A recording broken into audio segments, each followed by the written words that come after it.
ایک نوجوان ہمارا تبلیغی دوست گلاسگو میں رہتا تھا، وہ بیمار ہو کے ہاسپٹل گیا ہے، تو اس کی جو اٹینڈنٹ نرس تھی اس نے 3-4 دن کے بعد کہا کہ آپ مجھ سے شادی کریں گے؟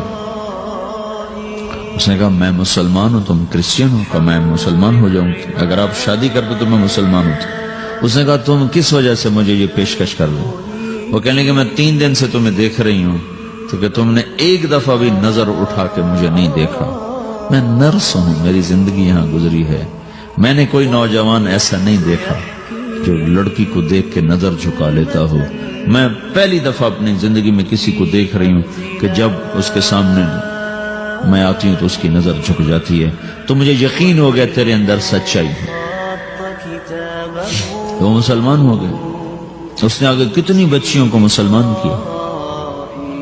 پھر اشفاق احمد صاحب مرحوم تھے، یہ ڈرامہ رائٹر، ان سے اچھی سلام دعا تھی میری، تو ایک دن مجھ سے کہنے لگے کہ میں تبلیغ کے کام سے متاثر ہوا ہوں انگلینڈ جا کر، پاکستان میں نہیں انگلینڈ جا کر، تو میں ایڈنبرا میں پارک میں بیٹھا تھا، میری بیوی میرے ساتھ بیٹھی تھی، تو ایک جماعت آئی، انہوں نے آ کر اذان دی مغرب کی اور نماز پڑھی۔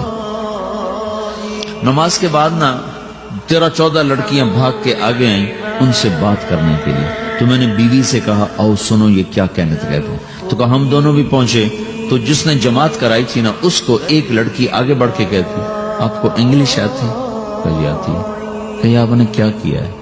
کہی ہم نے اپنی عبادت کی۔ تو لڑکی کہنے لگی آج تو اتوار نہیں ہے، تو اس نوجوان نے کہا کہ جی ہم دن میں 5 دفعہ کرتے ہیں، صرف اتوار کو نہیں، روزانہ 5 دفعہ۔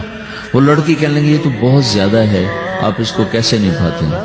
تو اس نے اس کو جواب دیا، 2-3 سوال اس نے اور کیے، جواب دیا، تو کہنے لگی اچھا بہت مہربانی، اس نے سے ہاتھ بڑھایا آگے ملانے کے لیے تو وہ نوجوان کہنے لگا میں آپ سے معافی چاہتا ہوں، میں آپ کو ہاتھ نہیں ملا سکتا۔ تو اس لڑکی نے کہا کیوں؟ کہ یہ ہاتھ میری بیوی کی امانت ہے اور کسی کو نہیں لگ سکتا۔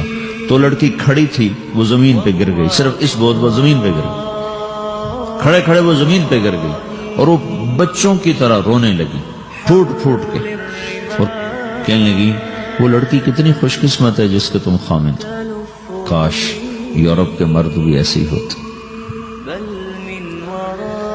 جس رب نے نفسیات بنائی ہے وہ اگر کوئی عورت کپڑے اتار دے تو اس کی نفسیات بدل جائے گی، چاہے وہ مغرب میں پیدا ہو چاہے وہ مشرق میں پیدا ہو۔ عورت کی نفسیاتی حیا ہے اور وفا ہے، کسی وفادار کی تلاش ہے، تو وہ اس کو پتہ بھی نہیں ہے کہ مشرق کا حیا کیا ہے، لیکن وہ اس کو اللہ نے عورت بنایا ہے، اس کے اندر کی وہ نہیں مر سکتی چیز۔ کاش یورپ کے مرد بھی ایسے ہوتے۔ اور آنسو پوچھتی ہوئی وہاں سے اٹھ کے چل دی۔ تو اشفاق صاحب مرحوم کہنے لگے میں نے اپنی بیوی سے کہا بانو آج وہ تبلیغ ہوئی ہے کہ لاکھوں کتابیں بھی چھپ جاتی، وہ کام نہ ہوتا جو یہ نوجوان اپنے عمل سے کر لیا۔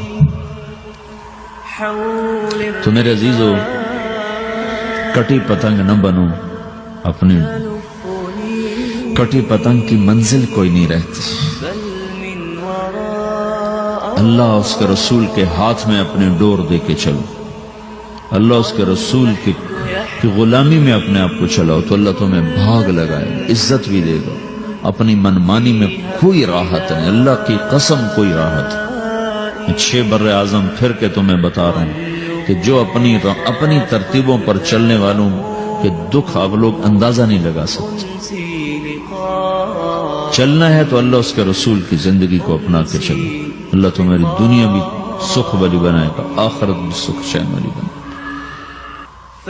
لیکن یہ سیکھنا پڑے گا، سیکھنا پڑے گا۔ تبلیغ اس کو سیکھنے کی محنت ہے اور اس کو آگے پہنچانے کی محنت۔